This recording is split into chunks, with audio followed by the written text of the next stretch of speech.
WhatsApp guys, आज हम देखेंगे 2024 election results reaction. Is Modi finished? भाई बहुत लोगों के माइंड में, लेकिन आज भी मेजॉरिटी जो पार्टी आई है, बीजेपी आई है, तो लोगों का विश्वास है। कुछ लोगों का डगमगाया गया है ना, बहुत रीजन है। अब उन पे बाद में कभी बात करें, बहुत से वीडियो में ऑलरेडी कर चुका हूं, ठीक है। जिनको देश की तो पड़ी ही नहीं है लिटरली। कुछ लोगों को मैं कहूंगा, सबका अधिकार होता है सरकार बदलनी बदलू, लेकिन कुछ लोगों के रीजन सुन के ना मुझे हंसी आती है। कुछ लोगों के रीजन, सबके नहीं कहूंगा, सबका अपना पॉइंट ऑफ व्यू होता है। देखते हैं पूरी वीडियो द शाम शर्मा शो चैनल से 1 2 3 गो। अब देखिए, आप ये वीडियो देखकर सोच रहे होंगे कि यार गवर्नमेंट तो बीजेपी की बनी है, फिर मोदी मैजिक ओवर का सवाल क्यों पूछ रहा है ये गधा? पहली बात, गधा को नहीं क्या जरूरत है। दूसरी बात, ये सवाल जायज है I think to an extent, और इसलिए जायज है क्योंकि इलेक्शन के पहले देखिए बीजेपी ने क्या एक्सपेक्टेशन सेट किए थे। हम सबको तुम्हारा इंतजार रहेगा। चिट्ठियां लिखते ना खुद ही चले जाओ। अरे ये वाली एक्सपेक्टेशन नहीं है, लगता है एडिटर यूपी का है। ये वाली एक्सपेक्टेशन। पूरा देश कह रहा है अब की बार 400 पार, लक्ष्य 400 पार का है। 400 पार पहले नरेंद्र मोदी कह रहे थे 400 पार, ये बीजेपी वाले कह रहे हैं हमें 400 सीट चाहिए। और रिजल्ट क्या आया? As polls were predicting, 289 is the number for the NDA. BJP आप समझिए 245 के आसपास है। The results in Uttar Pradesh are not only surprising but shocking for us. जो नतीजे आए हैं वो चौंकाने वाले। Now the exit polls predicted a major surprise in the state of West Bengal for the ruling Trinamool Congress. The BJP's juggernaut has been stopped in the state. इथे statistics मी मांडलं असलं तरी जागा कमी आलेल्या आहेत। लेकिन इतने सेटबैक के बाद भी देखिए, गवर्नमेंट तो बीजेपी की ही बनेगी, आएगा तो मोदी ही। आएगा तो मोदी ही। लेकिन even though BJP government form कर रही है, ये बीजेपी के लिए एक सेटबैक तो है। क्योंकि मोदी अपने करियर में पहली बार खुद सिंपल मेजोरिटी नहीं बना पाए हैं, और अब बीजेपी की गवर्नमेंट को नीतीश कुमार और चंद्रबाबू नायडू के साथ मिलकर एक कोalition गवर्नमेंट चलानी पड़ेगी। और नीतीश कुमार जी तो डीडीएलजे की काजोल से भी ज्यादा बार पलट चुके हैं। एक हफ्ते पहले ऑल आइज ऑन राफा का ट्रेंड चल रहा था, और इस हफ्ते ऑल आइज ऑन नीतीश बाबू का ट्रेंड चल रहा है। तो आज की वीडियो में हम बात करेंगे इस इलेक्शन के रिजल्ट से जुड़े सबसे बड़े सवालों की। बीजेपी के इस सेटबैक के पीछे क्या फैक्टर्स थे? क्या मोदी मैजिक सही मायने में खत्म हो रहा है? क्या यह डिक्टेटरशिप का प्रोपेगेंडा यूट्यूब का काम कर गया? क्या बीजेपी की गवर्नमेंट एक्चुअली गिर सकती है कोलिशन पार्टनर्स की वजह से? बीजेपी के बड़े कैंपेन प्रोमिसेस का क्या होगा, जैसे यूसीसी, काशी मथुरा और पाकिस्तान ऑक्यूपाइड कश्मीर? मोदी 3.0, मोदी 1.0 और मोदी 2.0 के मुकाबले कैसा दिखेगा? इनके साथ साथ बीजेपी के लिए जो पॉजिटिव्स भी हैं उनको भी देखेंगे। तो इन सब के जवाब इस वीडियो में आपके लिए। शुरू करते हैं।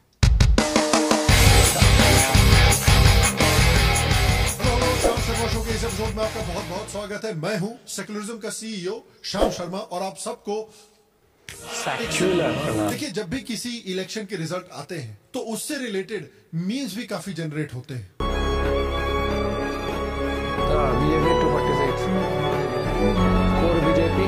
देखिए, कुछ समय पहले मोदी जी इंडियन टीम को दिलासा देने गए थे फाइनल के बाद। कुछ लोगों ने मीम बना दिया जिसमें कोहली अब मोदी और शाह को दिलासा दे रहे हैं। कुछ लोगों ने बताया कि भाई राहुल बाबा वो बैक बेंचर हैं जो 40% आने पे जस्ट पास होने के बावजूद भी टॉपर से ज्यादा जोर से सेलिब्रेट करता है। लेकिन राहुल गांधी जी से भी बड़े चैट तो आम आदमी पार्टी वाले हैं, जिनकी दिल्ली में 0 सीटें आने के बावजूद वो केजरीवाल की भटकती आत्मा को लड्डू खिला रहे हैं। और according to some memes, Nitish ji ने भी एनडीए ज्वाइन करते ही गुल खिलाने शुरू कर दिए हैं। इस इलेक्शन रिजल्ट के बाद कम से कम ये जो डिक्टेटरशिप वाला एंगल है, ये तो पूरी तरह से फेल हो चुका है। ये किस तरह का डिक्टेटर है भैया, जो ईवीएम भी हैक नहीं करवा पाया, न जबरदस्ती इलेक्शंस में इंटरफेरेंस करके क्लियर मेजोरिटी भी ले पाया। इस इलेक्शन के बाद एक और इंटरेस्टिंग चीज ये हुई है कि यूपी के लोग, जिनका लोग भैया भैया बोल के मजाक उड़ाते थे, गंवार गंवार बोल के मजाक उड़ाते थे, वो लोग रातों रात प्रोग्रेसिव हो गए। जिन लोगों को पिछले हफ्ते अंधभक्त, ज़ॉम्बी और फैशिस्ट बोला जाता था, वो अब रातों रात मैन बन गए। और कमाल की बात देखिए भैया कि अब तो जय श्री राम भी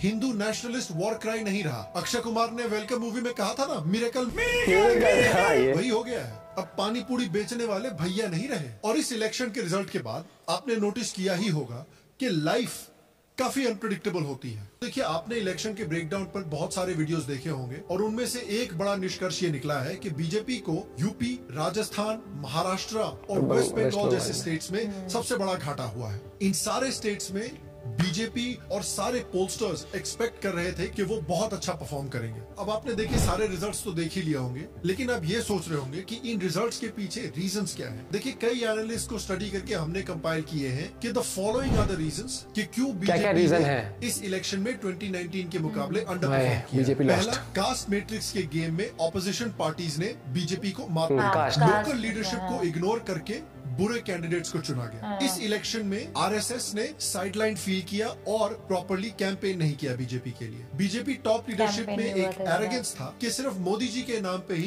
भारत के कोने कोने में सारी सीटें जीत जाएंगे हम लोग, कैंडिडेट का फर्क नहीं पड़ता। इसीलिए जो डिफेक्टर्स बीजेपी में आए उनमें से मेजॉरिटी डिफेक्टर्स अपनी सीटों पर हार गए। सबका साथ, सबका विकास, सबका विश्वास अभी तक बीजेपी के लिए काम नहीं कर पा रहा है as far as the Muslim community is concerned. Extreme Mandal politics की जीत हुई है, यानी कास्ट अभी भी भारत में बहुत रेलेवेंट है। एक्सट्रीम वेलफेयरिज्म की जीत हुई है और लैक ऑफ एजुकेशन रिफॉर्म का रिजल्ट आज भी हमें देखने को मिल रहा है। तो इन रीजंस को जरा डिटेल में देखते हैं। उत्तर प्रदेश की बात करते हैं, जो पोलस्टर्स के लिए, बीजेपी के लिए भी इन अ वे सबसे सरप्राइजिंग रिजल्ट रहा था। 2019 में बीजेपी को यहाँ 80 में से 62 सीट्स मिली थी और आज 2024 में बीजेपी को ऑलमोस्ट आधी सीट मिली है, यानी 33। तो क्या रीजन हो सकता है कि राम मंदिर बनवाने के बावजूद यूपी में बीजेपी की इतनी बुरी परफॉर्मेंस रही? देखिए पहला रीजन तो है कि समाजवादी पार्टी ने अपने यादव और मुस्लिम बेस को पूरी तरह से कंसोलिडेट करके रखा रहा इस पूरे इलेक्शन में, और उसके साथ ही साथ बीजेपी से नॉन यादव ओबीसी और शेड्यूल कास्ट वोटर्स को भी खींचने में कामयाब रहे। इंटरेस्टिंग बात यह है कि 2024 में कास्ट मैट्रिक्स को समझना और उस हिसाब से कैंडिडेट्स को चुनना, जो बीजेपी की पिछले 10 साल में स्पेशलिटी हुआ करती थी, उस स्पेशलिटी में सपा ने बीजेपी को मात दे दी। आप देखिए कि यूपी में अखिलेश यादव ने 33 non Yadav OBC, 19 schedule caste और 5 मुस्लिम कैंडिडेट्स को टिकट दिया। ये बहुत बड़ी बात है कि इतने सारे नॉन यादव ओबीसी को भी टिकट दिया गया सपा के द्वारा, क्योंकि सपा को बेसिकली यादव और मुस्लिम पार्टी माना जाता है। इनमें से 14 तो खुद बीएसपी के टॉप एक्स लीडर्स थे, तो बीएसपी के वोट भी खींच लिए। और इस वजह से यूपी की अगर बात करें तो बीएसपी का जो मेजर शेड्यूल कास्ट वोट है वो भी इस बार बीजेपी के बजाय सपा को गया है। साथ ही साथ कुछ अपर कास्ट वोटर्स को भी ये खींचने में कामयाब हो गए हैं। कुछ राजपूत लीडर्स का ये मानना था कि बीजेपी जो है वो राजपूत और कुछ अपर कास्ट कम्युनिटीज को हल्के में ले रही है। अगर यूपी की बात करें तो 2014 में बीजेपी ने 21 क्षत्रिय कैंडिडेट खड़े किए थे, जिसमें से 19 जीते थे, पर वही 2024 पोल्स में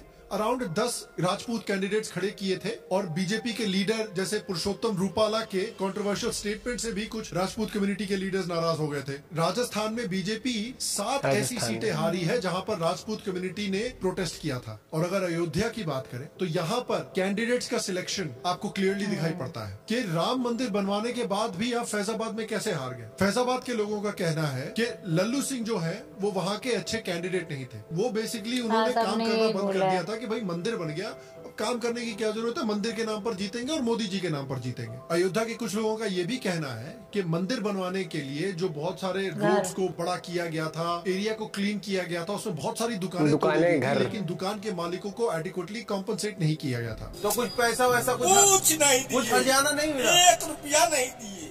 और इन सारी रीजंस की वजह से फैजाबाद के लोग भी बीजेपी से थोड़े नाराज चल रहे थे। अगर आप सबका साथ सबका विश्वास वाले थ्योरी को देखें, जिसमें मोदी गवर्नमेंट ने बहुत आउटरीच किया था मुस्लिम कम्युनिटी को, तो उसमें आप देखिए कि देश में 15 मुस्लिम मेजॉरिटी कंस्टिट्यूएंसीज हैं, उनमें से एक सीट पर भी बीजेपी नहीं जीती है। जीतना तो छोड़िए, रनर अप भी नहीं है कहीं पर भी। तो सबका साथ सबका विश्वास अभी तक बीजेपी के लिए कारगर साबित नहीं हो रहा है। उत्तर प्रदेश में एक जिला है रामपुर, उसके एक गांव में पोलिंग बूथ पर जहां 100% मुस्लिम मतदाता है, टोटल वोटिंग हुई है वहां पे 2322।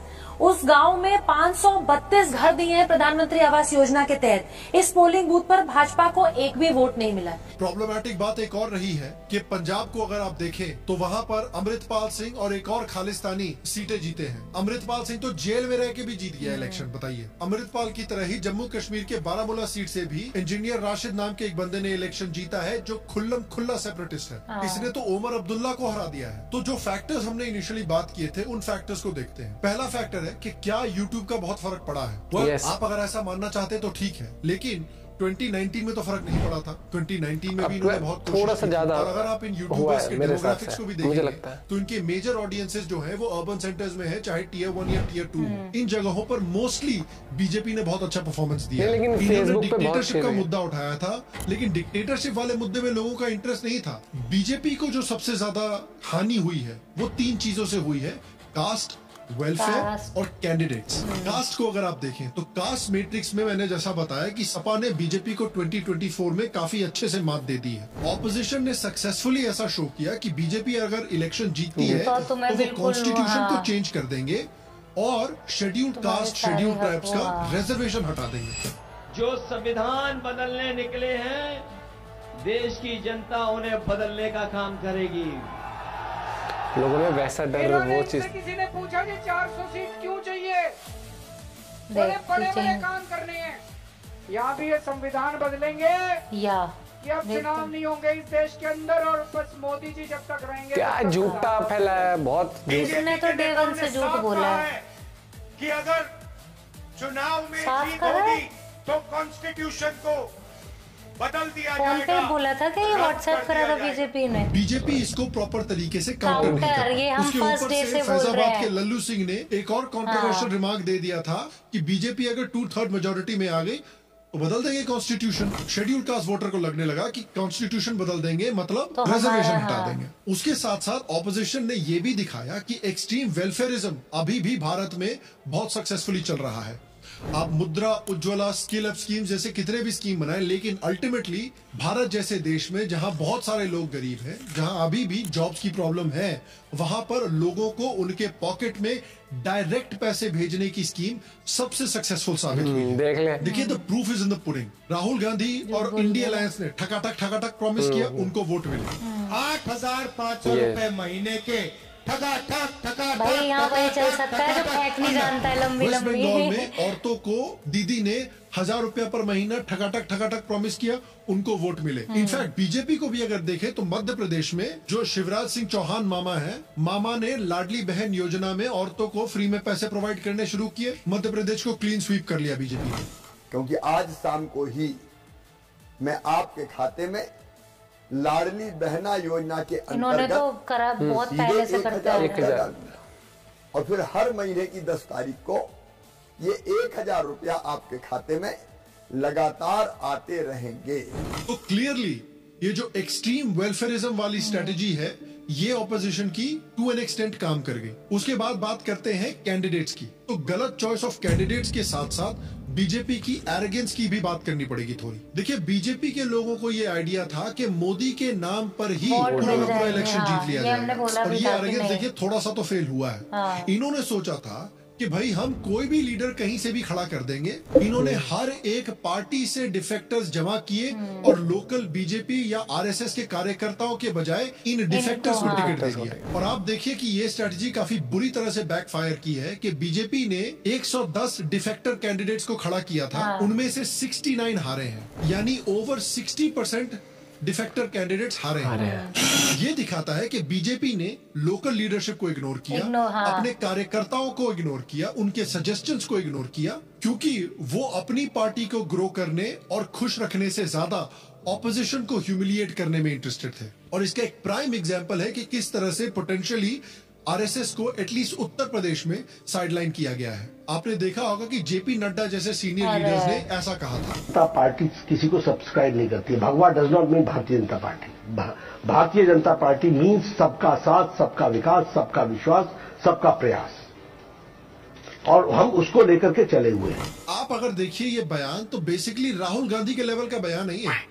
नड्डा साहब ने बेसिकली ऐसा कह दिया कि बीजेपी अब आत्मनिर्भर है, हमको आरएसएस की अब जरूरत नहीं है। भाई ये तो थोड़ा सा एरोगेंट हो गया ना। ठीक नहीं हो रहा सर, आप गलत कर रहे हैं सर। ये तो वही बॉलीवुड वाले सीन की हालत है, जिसने तुम्हें खिलाया, पिलाया, पढ़ाया, लिखाया, पाला पोसा, इतना बड़ा किया, पैसे मिलने के बाद तुमने उसी को लात मार के घर से बाहर निकाल दिया। और प्रिंट का एक आर्टिकल था जिसमें एक आरएसएस वर्कर ने कहा कि जिस संगठन को हमने पौधे से वृक्ष बनाया, वो आज हमें ही तवज्जो नहीं दे रहा है। आरएसएस वर्कर्स कहते हैं कि एक नियर कंप्लीट निगलेक्ट किया गया है आरएसएस का टिकट डिस्ट्रीब्यूशन में उत्तर प्रदेश में, जहां पर पार्टी के बाहर से आए हुए डिफेक्टर्स को बीजेपी और आरएसएस के कार्यकर्ता के ऊपर प्रेफरेंस दिया गया है। कुछ आरएसएस वर्कर्स ने कहा है कि बीजेपी ने हमें मैसेज भेजा है इस इलेक्शन में कि हमें आरएसएस की जरूरत नहीं है। वो आके संघ के लीडर से मिले भी नहीं है इलेक्शन के पहले आरएसएस लीडर्स को कंसल्ट किया जाता था जब टिकट डिस्ट्रीब्यूशन की बात हो रही होती थी इलेक्शन के समय पे। इस बार वो कंसल्टेशन नहीं किया गया है। इन कारणों की वजह से एटलीस्ट उत्तर प्रदेश जैसे स्टेट्स में कुछ आरएसएस वर्कर्स ने कहा है कि वो तो कैंपेन करने के लिए ही नहीं गए, उन्होंने भले ही बीजेपी को वोट दिया हो। जनरली आरएसएस बीजेपी साथ में कैंपेन करते हैं। कुछ ऐसे लोग जो जनरली पॉलिटिकल पार्टी से थोड़ा शायद शक की निगाह से भी देखते हो, लेकिन वो आरएसएस वर्कर्स को फिर देखते हैं और उन पर भरोसा करते हैं कि चलिए आरएसएस ने बोल दिया है तो अब जाकर बीजेपी को वोट कर ही देंगे। इसीलिए मुझे लगता है कि उत्तर प्रदेश में जो हुआ है उसकी रिस्पॉन्सिबिलिटी सेंट्रल कमांड को लेनी चाहिए और सारा ब्लेम इस तरह से योगी पर नहीं डालना चाहिए, क्योंकि क्लियरली लोकल लीडरशिप के आइडियाज को और लोकल लीडरशिप को उत्तर प्रदेश में एटलीस्ट इग्नोर किया गया है। उसी तरह एक्सपर्ट्स का मानना है कि राजस्थान में भी वसुंधरा राजे को साइडलाइन किया गया, जिसका इलेक्शंस पर पार्टी में बुरा इफेक्ट पड़ा। राजस्थान में जाट जो थे वो ऑलरेडी नाराज थे और उनके कैंडिडेट्स को भी बीजेपी ने सीट्स नहीं दी, बावजूद इसके कि कुछ लोकल लीडर्स ने सजेस्ट किया था कि ऐसा करना चाहिए वरना जाट वोटर्स जो है वो बीजेपी से दूर चले जाएंगे। महाराष्ट्र को भी अगर आप देखिए तो माना जाता है कि स्पेशली मुंबई में बीजेपी ने ऐसे कैंडिडेट्स चुने थे जो हाई कमांड को पसंद थे, लेकिन लोकल लीडरशिप जिससे एग्री नहीं करती थी और ऐसे लोकल लीडर्स को इग्नोर किया गया जो एक्चुअली इलेक्शन जीत सकते थे, जिसकी वजह से उनकी मुंबई में इतनी बुरी परफॉर्मेंस रही है। मेरे हिसाब से एक और बड़ा रीजन है लैक ऑफ एजुकेशनल रिफॉर्म। अगर आप कम्युनिस्ट को देखेंगे और लेफ्टिस्टों को देखेंगे तो इलेक्शंस जीतने के बाद या पॉलिटिकली पावर में आने के बाद वो पहला काम ये करते हैं कि सारे इंस्टीट्यूशंस को कैप्चर करते हैं, पर्टिकुलरली एजुकेशन को, क्योंकि उनको पता है कि education is the key to controlling people's minds and changing people's opinions for a long time. Macaulay ने 1835 में यही किया था और इंडिपेंडेंट इंडिया में कम्युनिस्ट ने यही किया था। देखिए बीजेपी बहुत समय से बात करती हुई आ रही है कि भाई हमें गलत हिस्ट्री पढ़ाई जा रही है, हम हिस्ट्री को फिक्स करेंगे, इंडियन एजुकेशन को रिफॉर्म करने की जरूरत है, बट अल्टीमेटली उन्होंने इनफ एक्शन नहीं लिया है अभी तक। नेशनल एजुकेशन पॉलिसी भले ही उन्होंने अनाउंस की है लेकिन अभी तक प्रॉपर्ली इंप्लीमेंट नहीं की है। अगर आप हिस्टोरिकल टेक्स्ट बुक्स को देखेंगे तो उतना कोई सिग्निफिकेंट चेंज नहीं आया है। आपके पास अपॉर्चुनिटी थी पिछले 10 सालों में कि आप एक ऐसे जनरेशन ऑफ इंडियंस को डेवलप करें जो हिस्ट्री टेक्स्ट बुक्स में, सोशल स्टडीज के टेक्स्ट बुक्स में हिंदुत्व के बारे में पढ़ते हुए आ रहे हैं, और आप बड़े आराम से हिंदुत्व को पूरे भारत में मेन स्ट्रीम कर सकते थे और लोगों के दिमाग में एक्सेप्ट करवा सकते थे, लेकिन आपने ऐसा नहीं किया। थैंकफुली थर्ड टर्म में आपके पास अभी भी चांस है। तो ऑब्वियसली सवाल उठता है कि देखिए थर्ड टर्म में क्योंकि कोalition गवर्नमेंट बन रही है तो ये मोदी 3.0 कैसा दिखेगा। पहली बात तो देखिए ऑपोजिशन को इलेक्शन कमीशन से माफी मांगनी चाहिए। इतना उन्होंने रिगिंग का जो झूठ फैलाया है, इलेक्शन कमीशन की इंटेग्रिटी पर सवाल उठाया है, उनको माफी मांगनी चाहिए, लेकिन ऑब्वियसली देखिए मांगेंगे नहीं और ना ही कोई उनसे अकाउंटेबिलिटी मांगेगा, खासकर ऐसे लोग जिनको देश में डिक्टेटरशिप और डेमोक्रेसी की बहुत चिंता है। एक चीज तो देखिए अगले 5 सालों में हो सकती है कि जिस तरह के डिसरप्टिव प्रोटेस्ट आपने देखे थे, चाहे फार्म प्रोटेस्ट हो चाहे सीए के प्रोटेस्ट हो, वो अगर आपको बड़े प्रोटेस्ट लगे हो तो उससे भी 4-5 गुना बड़े प्रोटेस्ट आप देखने वाले हैं। देखिए ऑपोजिशन के मुंह में पहली बार खून लगा है, पहली बार उन्होंने देखा है कि मोदी को जख्मी किया जा सकता है और वो अब पूरी जी जान लगा देंगे मोदी को खत्म करने में, क्योंकि उनको पता है कि जब तक मोदी बचा रहेगा तब तक उनका करियर खतरे में है। और इसीलिए opposition international governments, international organisations, NGO और मीडिया के साथ मिलकर कास्ट सेंसस और जितनी आबादी उतना हक को लेकर पूरे देश में चक्का जाम शुरू होगा। कास्ट, लैंग्वेज और रीजन के नाम पर पूरा जोर लगाया जाएगा लोगों को बांटने का, पूरी कोशिश की जाएगी भारत को और भी डिस्टेबलाइज करने की। इंडिया अलायंस इतने समय से सोच रही थी कि हिंदुत्व को कैसे हराना है, उन्हें एक तरह से फॉर्मूला मिल गया और वो फॉर्मूला है एक्सट्रीम कास्ट पोलराइजेशन। सबको 100% रिजर्वेशन प्रॉमिस कर देंगे, जितनी आबादी उतना हक प्रॉमिस कर देंगे, सभी कास्ट के बीच में दुश्मनी पैदा करना शुरू करेंगे। और इसलिए मुझे लगता है कि कुछ समय के लिए काशी मथुरा, एनआरसी और पीओके जैसी चीजें जो हैं वो भारत के लोगों को भूल जानी चाहिए। दूसरी बात, मोदी को पहली बार एक कोalition गवर्नमेंट चलानी पड़ेगी और पार्टनर्स के साथ निगोशिएट करना पड़ेगा। क्या मोदी ये कर पाएंगे? क्योंकि देखिए ऑलरेडी जेडीयू के स्पोक्स पर्सन केसी त्यागी ने कह दिया है कि नीतीश बाबू के साथ कोalition गवर्नमेंट बनाने के बाद वो सरकार से कास्ट सेंसस करवाना चाहते हैं। उन्होंने ये भी कहा है कि वो बिहार को स्पेशल स्टेटस दिलवाना चाहते हैं। जेडीयू ही नहीं बल्कि चंद्रबाबू नायडू ने भी आंध्र प्रदेश को स्पेशल स्टेटस दिलाने की मांग रखी है। आपके मन में एक और सवाल ये भी होगा कि क्या जेडीयू और टीडीपी बीजेपी को छोड़कर इंडिया अलायंस ज्वाइन करके इंडिया अलायंस की गवर्नमेंट बनवा सकते हैं? देखिए, उसके जवाब में मैं ये कहूंगा, जिस रामायण मूवी में रणबीर कपूर श्री राम बने हैं, उस मूवी की सक्सेस के चांसेस जितने हैं उतने ही चांसेस एनडीए के अलायंस पार्टनर्स का एनडीए छोड़कर इंडिया अलायंस में जाने के हैं। क्योंकि देखिए, अगर इंडिविजुअली टीडीपी या जेडीयू एनडीए को छोड़ के इंडिया अलायंस में जाती है, तब भी उनके पास उतनी सीटें नहीं रहेंगी कि वो गवर्नमेंट बना पाएंगे, और वो एनडीए की मेजोरिटी को खत्म भी नहीं कर पाएंगे अकेले। अगर दोनों टीडीपी और जेडीयू छोड़ के चले गए, तब भी इंडिया अलायंस के पास 20 सीटों की कमी रहेगी, और एनडीए जो है वो इंडिपेंडेंस का इस्तेमाल करके किसी न किसी तरह से बना लेगा गवर्नमेंट, और बेसिकली एक तरह की हंग पार्लियामेंट हो जाएगी, जिसका मतलब कि दोबारा इलेक्शन करने पड़ेंगे। उसके ऊपर से एलजेपी का चिराग पासवान और जनसेना के पवन कल्याण दोनों बीजेपी के बहुत बड़े सपोर्टर्स, और इससे क्लियर मैसेज जाता है जेडीयू को और टीडीपी को कि भैया छोड़ना नहीं है ये अलायंस। पर्टिकुलरली टीडीपी इस समय पे पवन कल्याण की जनसेना को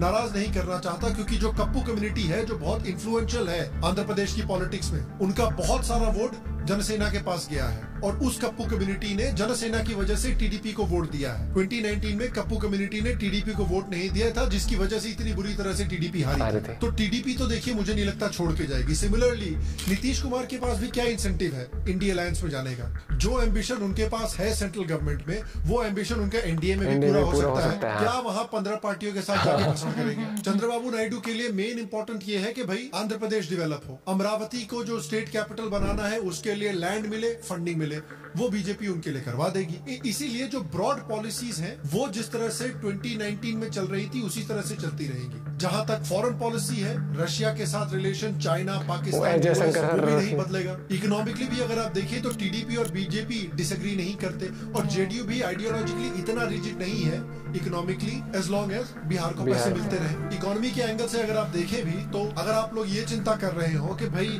कोलिशन में क्या बड़े बड़े इकोनॉमिक डिसीजंस लिए जाएंगे, तो अगर आप इंडियन हिस्ट्री को भी देखेंगे तो कोलिशन गवर्नमेंट से कई बड़े बड़े इकोनॉमिक डिसीजंस लिए हैं। 1991 में पीवी नरसिम्हा राव ने इंडियन इकोनॉमी को कोलिशन गवर्नमेंट के साथ लिबरलाइज किया था। इसी दौर में इंडिया वर्ल्ड ट्रेड ऑर्गेनाइजेशन का मेंबर बना था। 1996 से 1997 में सिर्फ 10 महीनों की कोलिशन गवर्नमेंट में personal income tax, corporate income tax और कस्टम्स ड्यूटीज के रेट्स को कम किया था। एनडीए की कोलिशन ने 1999 से 2004 के बीच में फिस्कल रिस्पॉन्सिबिलिटी और बजट मैनेजमेंट लॉ लाया था। लॉस मेकिंग पीएसयूज में डिसइन्वेस्टमेंट भी किया था। तो ऐसी बात नहीं है कि कोलिशन गवर्नमेंट्स बड़े बड़े इकोनॉमिक रिफॉर्म्स पास नहीं कर सकती। तो देखिए, क्या यहाँ पर सिर्फ बीजेपी के लिए नेगेटिव्स हैं? क्या इस रिजल्ट का ये मतलब हुआ कि भाई मोदी मैजिक बेसिकली खत्म हो गया? देखिए, मैं ऐसा नहीं मानता, क्योंकि बीजेपी के पास अंडर परफॉर्मेंस करने के बावजूद भी 240 सीटें आई हैं, जो कि पूरी इंडिया अलायंस कंबाइंड से भी ज्यादा है। यानी लोगों का विश्वास से लोग प्यार अभी भी करते हैं। और रिसेंटली कुछ इंडिपेंडेंट्स को जोड़ के जो एनडीए की अलायंस है, वो 300 सीट पार भी जा चुके हैं। ब्रॉड पॉलिसी लेवल पर एनडीए के पार्टनर्स में अग्रीमेंट भी है। इसका मतलब देश की ग्रोथ एटलीस्ट इकोनॉमिकली इसी तरह से बढ़ती रहनी चाहिए। और पॉजिटिव भी ये है कि भले ही इस इलेक्शन में तमिलनाडु में कोई भी सीट नहीं मिली हो, लेकिन बीजेपी ने अपना वोट शेयर 10 से 11% तक कर दिया है तमिलनाडु में, जो कि 2019 के कंपैरिजन में ऑलमोस्ट 3 या 4 गुना ज्यादा है। केरला में भी बीजेपी ने अपना वोट शेयर इंक्रीज किया है, और बीजेपी ने अपनी हिस्ट्री में पहली बार केरला में लोकसभा की सीट जीती है। बीजेपी ने केरला में भी सीट जीती है। हमारे केरल के कार्यकर्ताओं ने बहुत बलिदान दिए हैं। इन्होंने अकेले इलेक्शन लड़ा पंजाब में, और भले ही कोई सीट नहीं जीती हो, लेकिन इन्होंने अपना वोट शेयर पंजाब में डबल किया है पिछली बार से। 2019 में इनका वोट शेयर 6.6% था, और इस इलेक्शन में इनका ऑलमोस्ट 20% था। इनफैक्ट बीजेपी का वोट शेयर इतना बढ़ा है कि अकाली दल से भी 5% ज्यादा वोट शेयर मिला है बीजेपी को पंजाब में। ऑब्वियसली ओडिशा में बीजेपी की बहुत बढ़िया परफॉर्मेंस रही है। बीजेपी अब वहाँ की लार्जेस्ट पार्टी है, और पोटेंशियली वहाँ पर गवर्नमेंट भी बनाएगी। भाजपा उड़ीसा में सरकार बनाने जा रही है, और लोकसभा चुनाव में भी उड़ीसा ने बेहतरीन प्रदर्शन किया है। जो नॉर्थ ईस्ट के सेंसिटिव बॉर्डर एरियाज हैं, वो अभी भी बीजेपी का गढ़ है। बीजेपी ने बिहार में भी बहुत अच्छा परफॉर्म किया है, और हो सकता है कि फाइनली बिहार में एक टैलेंटेड यंग बिहारी लीडर निकल कर आया है चिराग पासवान के रूप में, जिसका 100% स्ट्राइक रेट था 2024 के लोकसभा इलेक्शन में। जिस सीट पे वो लड़ा है वो सीट जितवाई है बीजेपी के लिए। उसको कंपेयर कीजिए तेजस्वी यादव से, जिसका स्ट्राइक रेट सिर्फ 20% है। तुमसे ना हो पाएगा। चिराग पासवान प्रो हिंदुत्व भी है, उसका एक डेवलपमेंटल माइंडसेट भी है, और अगर बीजेपी उसको ग्रूम करे तो ये मैंने बोला था कि ये बंदा बहुत आगे जा सकता है। उसकी फैमिली की पेडिग्री भी है, जो कि बिहार को आगे ले जाने के लिए, यूपी की तरह ही डेवलप करने के लिए एक अच्छा लीडर हो सकता है, साबित हो। और मेन पॉजिटिव देखिए, मोदी को ये लेना चाहिए इस इलेक्शन से कि भाई लोगों ने आपको एक मैसेज भेजा, लेकिन ऐसा मैसेज नहीं भेजा कि आपको लात मार के पावर से ही निकाल दिया। कांग्रेस पीपल लोग आपसे प्यार अभी भी करते हैं, बस आपको एक मैसेज भेजना। नाराजगी है। आपने 2004 में जो वाजपेयी जी के साथ हुआ वो अवॉइड कर लिया। घाव लगा लेकिन खत्म नहीं हुआ। सेटबैक के बावजूद आपको 240 सीटें आई, और जो कहावत है आएगा तो मोदी ही, वो कहावत तीसरी बार सच हुई। और राहुल गांधी के पीएम बनने का सपना आज भी सपना ही है। सपना टूटा है तो दिल कभी जलता है, थोड़ा दर्द हुआ पर चलता है। जहाँ तक BJP and Modi are concern, वो कहावत है ना, you come at the king you best not miss. Well they missed. क्योंकि आप देखिए बीजेपी को सेटबैक से अडेप्ट करना एक्चुअली काफी अच्छे से आता है। आप याद कीजिए ऐसी ही सिचुएशन बीजेपी के साथ गुजरात में 2017 में हुई थी। आप ये इलेक्टोरल मैप देखिए गुजरात का 2017 का, आधा ब्लू हो रखा है। और गुजरात ऐसा स्टेट है जो बीजेपी और मोदी का गढ़ माना जाता है। उसके बावजूद बीजेपी बहुत ही नैरो मार्जिन से गुजरात को जीती थी। 2017 में कांग्रेस ने पिछले 32 साल के कंपैरिजन में सबसे ज्यादा सीट्स और वोट शेयर जीता था।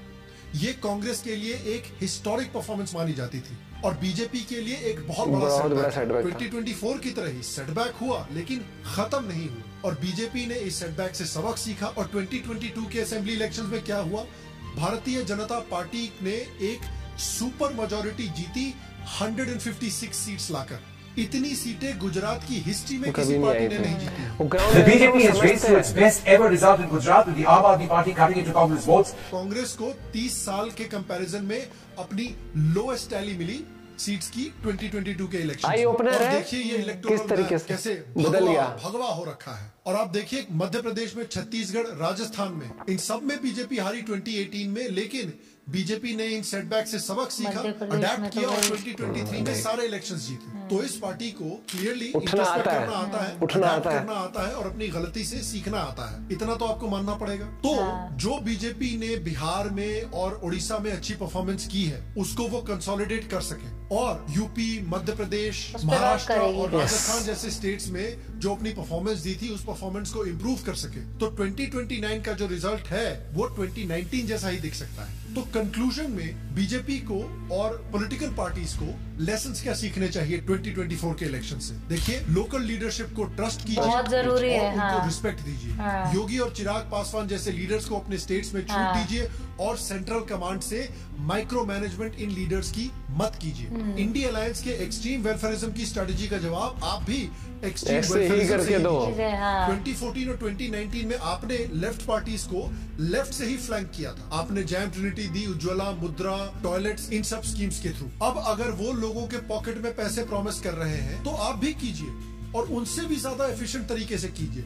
इलेक्शन के दिन के बाद क्या हुआ कि कांग्रेस के ऑफिसेस के सामने उन औरतों की लाइन लग गई जिन औरतों को राहुल गांधी ने ठगाठक पेमेंट प्रॉमिस की थी, लेकिन उनको कुछ पेमेंट मिला ही नहीं। पब्लिक है और मुस्लिम महिलाएं हैं, साफ तौर से कांग्रेस पार्टी ऑफिस के बाहर अगले साल समझ जाएंगे क्या आरोप ये लगा रही है, और ये सभी फॉर्म को लेने आई। आप देखिए काफी देर से खड़ी, और मिलेगा भी नहीं अपेरेंटली, कि कांग्रेसी भी बोल रहे हैं कि ये तो भैया पब्लिसिटी स्टंट था। हम लोगों ने गारंटी कार्ड बनवाया था प्रचार के लिए, और वो इनोसेंट महिलाएं हैं, उनको समझ नहीं आया होगा। वो मतलब पहले यहाँ हमें ये सोच के कि शायद कांग्रेस के दफ्तर से पैसा मिलेगा, वो इनोसेंट लोग हैं। ये तो सामान्य बात है कि पार्टी दफ्तर से कोई पैसा नहीं मिलता है। और औरतों के लोगों के पॉकेट में जो पैसे जा रहे हैं, उस प्रोसेस को आप एकदम एफिशिएंट कि पैसे आपके अकाउंट में हर महीने मक्खन की तरफ पहुंच जाएंगे, जैसे मध्य प्रदेश में जाने की भी जरूरत नहीं है। अगर इंडिया अलायंस कास्ट के बेसिस पर देश को बांट रहे हैं तो आप उनो रिवर्स कर दो, उनकी एक्सट्रीम वेलफेयरिज्म की स्ट्रेटेजी चुरा लो, और उस एक्सट्रीम वेलफेयरिज्म की स्ट्रेटेजी को हिंदुत्व से लिंक कर दो, कास्ट डिवीजन को नलिफाई करने के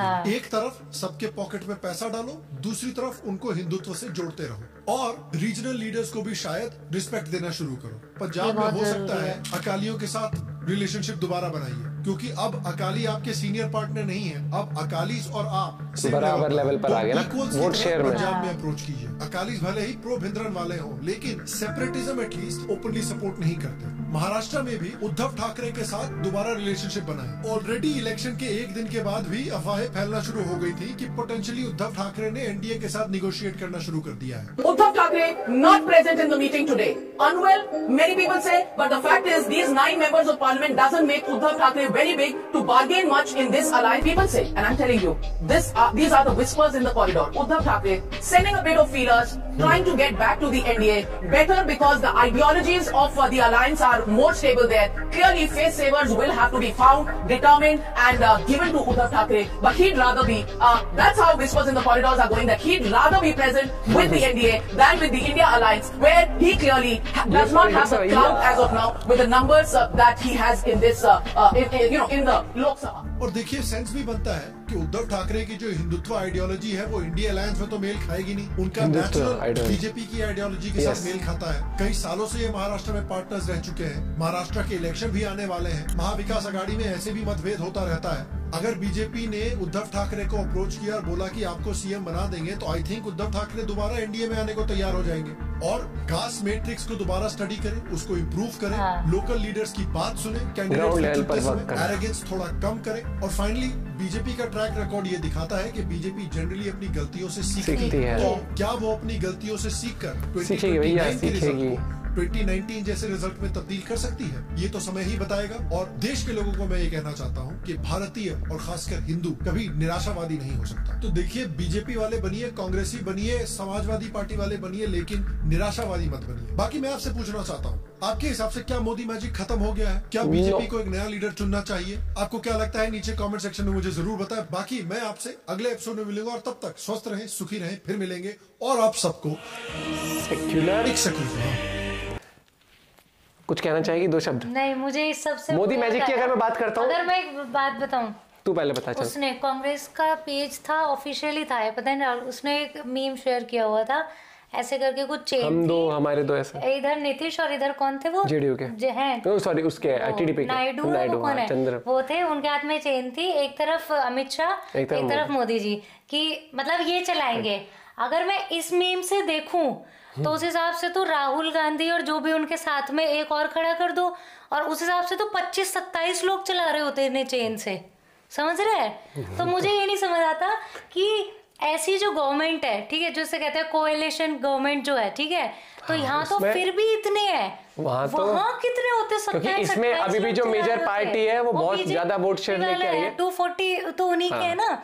उसमें क्या होता फिर कांग्रेस में, कहने का कौन चला रहा होता? ठीक है, तुम मीम मतलब अगर कुछ ऐसा शेयर करते हो तो थोड़ा ऐसे करो कि उसका तुम्हारे पास काउंटर भी हो। अगर कोई ये करेगा कि भाई तुम्हें तो 27 लोग ऐसे पपेट की तरह चला रहे होते, उसमें क्या होता? मोदी मैजिक तो कहीं नहीं खत्म हुआ, मैं मेरे से पूछोगे फ्रैंकली, क्योंकि अब की बार कास्ट बेसिस पर बहुत ज्यादा, और मुझे लगता है कि यूपी में एक मुद्दा ये भी रहा है, जो पेपर लीक हुए बार बार ना, पेपर और नहीं, जब वहाँ पे ये जैसे उसने बोला कि केजरीवाल ने बोला कि वो ये बोल रहे थे बड़े बड़े फैसले लेंगे तो उसमें वो संविधान भी चेंज कर सकते हैं, जैसे एक डिक्टेटरशिप वाला बहुत बड़ा रोल प्ले करा है इन्होंने। राहुल गांधी ने तो सीधा ही बोला कि मोदी जी ने तो सीधा ही बोला है, उन्होंने बोला ना, उन्होंने साफ कह दिया कि वो चेंज कर देंगे।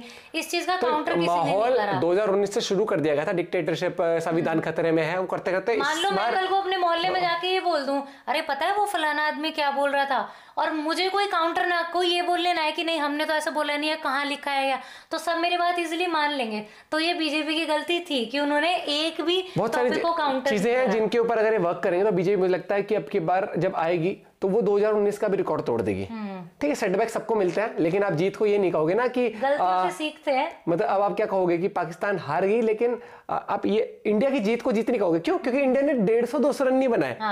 वाह भैया यार, वो चीज़ नहीं होती है, जीत जीत होती है। आया तो मोदी, वो परफेक्ट लाइन है। और ये देखो जो अलायंस है ना, मुझे कहीं ना कहीं ये बहुत स्ट्रॉन्ग अलायंस लग रहा है। इसमें कुछ वैसा कुछ झोल वाली बात नहीं, क्योंकि सबको एंड ऑफ देश प्रोग्रेसिव देखना है। और अभी भी बहुत सारे लोग नहीं समझ पा रहे, लेकिन ये समझना पड़ेगा कि जितनी ज़्यादा गठबंधन की सरकार होगी उतनी ज़्यादा दिक्कतें आती हैं देश प्रोग्रेस होने में। देश प्रोग्रेस नहीं करेगा तो हमारी इनकम इतनी नहीं बढ़ेगी, इनकम नहीं बढ़ेगी तो इतना डेवलपमेंट नहीं होगा, डेवलपमेंट नहीं होगा तो ना तो घर डेवलप इतने अच्छे से हो पाएंगे, घर गृहस्थी, ना देश चल पाएगा। तो लेकिन देखो ये चीज तो है, आज भी कास्ट वाली राजनीति होती है, तो बीजेपी को खेलना पड़ेगा उस मैदान में, खेलना पड़ेगा। इतने सारे रिलीजन है ना, क्योंकि भैया 60-70 साल से ज्यादा हो गए, लोग कह के थक गए सुन कि कास्टिज्म कुछ नहीं होता, रिलीजन मतलब वो नहीं, लेकिन यहाँ होता है और लोग नहीं सुनते। छोटी सी एक बात बताऊंगा, जैसे मोदी जी की स्कीम थी ना कि 70 या कितने साल से उम्र पर 5 लाख तक का फ्री इलाज, उनने कुछ नहीं देखा, उन्होंने कॉपी पेस्ट मारा, उन्होंने कहा 5 लाख 25 कर दिया। उन्हें पता है देना तो है नहीं, मतलब बीजेपी जो बोला है वो करती भी है। नहीं 25 तो कर देते, आ जाते तो कर भी देते, लेकिन मेरा कहना मतलब है कि जो बीजेपी कर रही थी इनने उससे बढ़ा चढ़ा के हर चीज, तो वही चीज है। मुझे लगता है कि अब आपको थोड़ा सा ना शार्प, वो कहते हैं ना, क्योंकि आपको पता है आपने डेवलपमेंट कर दी है, देश को आगे बढ़ाया है हर तरीके से, लोगों के पास रोजगार आया है। जो एमबीए करके भी एमबीए की डिग्री नहीं जानते उनको तो वो डिजर्व भी नहीं करते एमबीए टाइप की नौकरी, ठीक है। जो आर्मी इन सब में जान चाहते हैं, लेफ्टिनेंट की स्पेलिंग नहीं पता, फिर वो कह देते कि हमने तो यही ना था। तो भैया थोड़ी सी लॉजिक करो ना। पहले होती थी मेरे पापा के जमाने में कि 10वीं करते हुए फौज में भर्ती हो जाती थी, आज एजुकेशन भी बहुत बदल चुकी है, तो आपको वक्त के साथ चलना भी पड़ेगा। रोजगार की बात आ गई, छोटा सा बोलूंगा, जहां मान लो सरकारी नौकरी के भरोसे लोग बैठे होते थे, तो सरकारी नौकरी 4-5 जिस गांव से लग जाती थी, बाकी को रोजगार नहीं मिलता था। आज उनके पास ऑप्शन है कि चाहे वो अपनी हायर एजुकेशन हासिल करते करते पार्ट टाइम जॉब करना चाहे तो बहुत सारे ऑप्शंस है। जो अगर बिल्कुल ही भाई कुछ कैपेबल नहीं है, एजुकेशन बिल्कुल ही नहीं करी है, फिर भी काम करना चाहता है, तो 20,000 से 25,000 रुपए बंदा मिंत्रा में इन सब में डिलीवर करके भी कमा रहा है, मैकडी में जॉब करके भी, बहुत अच्छी ऑप्शंस हैं आपके पास। तो सिर्फ गवर्नमेंट पे थोप देना, तो गवर्नमेंट सबको नौकरी नहीं देगी, प्राइवेट एंटिटीज से, एंटरप्राइजेस से मिलती है नौकरी, समझो। लेकिन गांव में और आज भी काफी जगह पर लोग थोड़ा सा समझ नहीं पाते, क्योंकि उनको अच्छे से कोई समझाता नहीं है। पता है किस लिए? क्योंकि हम तो वीडियो वहां तक नहीं पहुंचती हैं।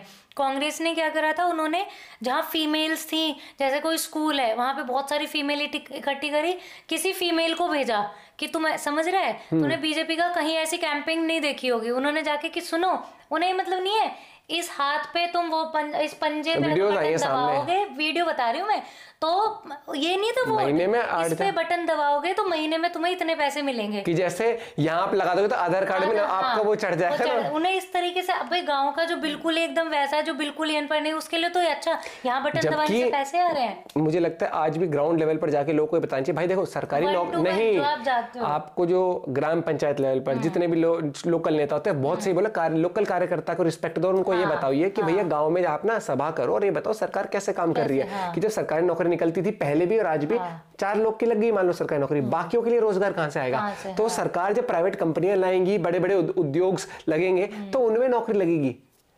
छोटे छोटे एग्जांपल दो कि भाई देखो आज ये ऑनलाइन शॉपिंग ये सब भी हो गई है, तो लोग डिलीवरी कर रहे हैं, वहां पर ऑप्शंस आ गए हैं। पहले एक आपको लगता है कि एक बेकरी में कोई बंदा जाता था, भाई कितनी बार केक, आज तो आदमी कुछ भी हो रहा हो, केक खा रहा है, पेस्ट्री खा रहा है, 36 चीज कर रहा है। आज तो आदमी, जहां पहले कितने रुपए का केक आता था यार, 200, आज तो आदमी 200 रुपए की पेस्ट्री भी खा जाता है। तो चीजें हैं, पहले एक परचून की दुकान होती थी, आज डिपार्टमेंटल स्टोर्स हैं, उनके अंदर 10-10, 20-20 लोग काम करते हैं, एक गार्ड से लेके कैशियर से लेकर हर एक चीज काम बढ़ा है। तो आपको थोड़ा सा बताना पड़ेगा कि भाई देखो अगर काम ढूंढना है तो घर में काम नहीं आएगा, आपको निकलना पड़ेगा।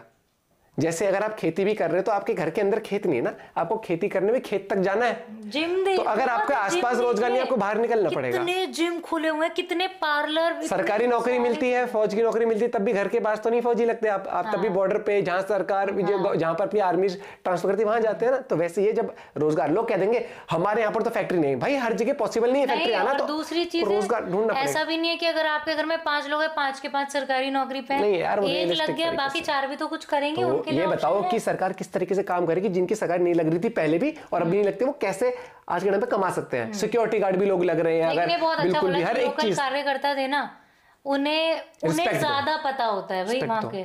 बिल्कुल भाई, और एजुकेशन भी हासिल करनी पड़ेगी, हर एक चीज करनी पड़ेगी। वही चीज है, रातों रात लाइफ चेंज नहीं होती है, स्टेप बाय स्टेप। वैसे ही देश भी धीरे धीरे ग्रो कर रहा है, बिल्कुल ठप नहीं पड़ा है और बहुत अच्छी स्पीड से कर रहा है, धीरे भी सही वर्ड नहीं रहेगा, बहुत अच्छी स्पीड से कर रहा है।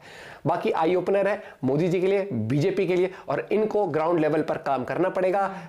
वो कहता है ना, वो चालू पॉलिटिक्स करनी पड़ेगी। मिलते हैं आपसे एक साथ, बाय बाय, टेक केयर।